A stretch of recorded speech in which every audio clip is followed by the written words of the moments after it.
Now, has the recession forced you to change your dining habits? Well, most likely the answer is yes, to some extent anyway, and at least that is the finding of Zagat, one of the world's most trusted food guides. Well, the new London guide is out now, and it seems that the trend across the British capital is towards more affordable eateries. Everybody knows that the last couple of years has not been an easy time for the restaurant industry or for anybody else. And the restaurant industry has responded naturally by giving people what they want, which is less expensive restaurants, but nonetheless very, very good restaurants. Some of the best restaurants in the guide are new this year. Well, I'm joined now by Bloomberg's food critic and a man who knows more about eating out than anybody else I know. It is Richard Vines.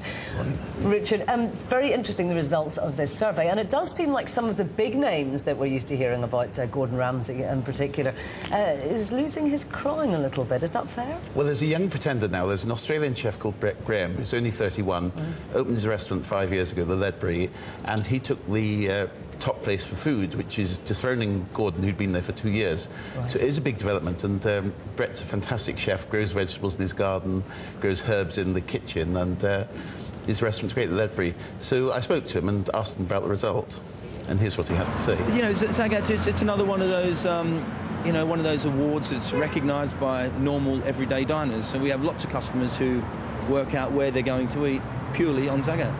So, you know, it adds a bit of pressure as well, but it also cements the reputation of the restaurant and, you know, will help strengthen bookings, obviously. Now, it is great to see a new chef coming up from the Ledbury restaurant in Notting Hill. Is obviously a very, very popular and increasingly well-known restaurant in the London restaurant scene.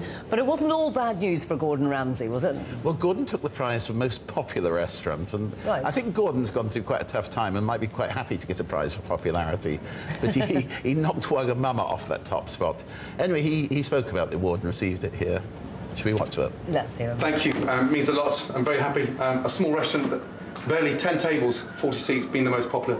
Very, very excited. It's down to the team.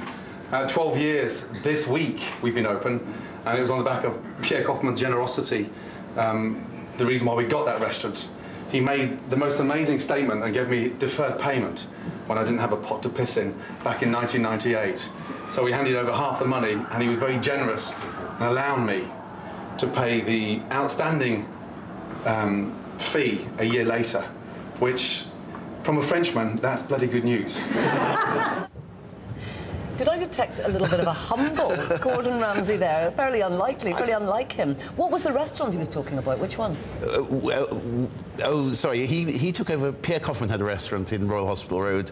Kaufmann gave him the premises for restaurant Gordon Ramsay, where he's gone on to win 3 Michelin stars. And that was the one that's still the most popular. That's still the most popular. Excellent. And about the most expensive as well. Yeah, and overall, it's all good news for the London restaurant industry. It's thriving, right? It's thriving. I mean, the only downside was Zagat reckons people are going out slightly less often to dine now, but generally they've seen a trend of cheaper restaurants and a lot of restaurants in East London, which is good for me because that's where I live as well, so generally it's good. They're just opening them for you, Richard. I think so. As ever, thank you very much indeed.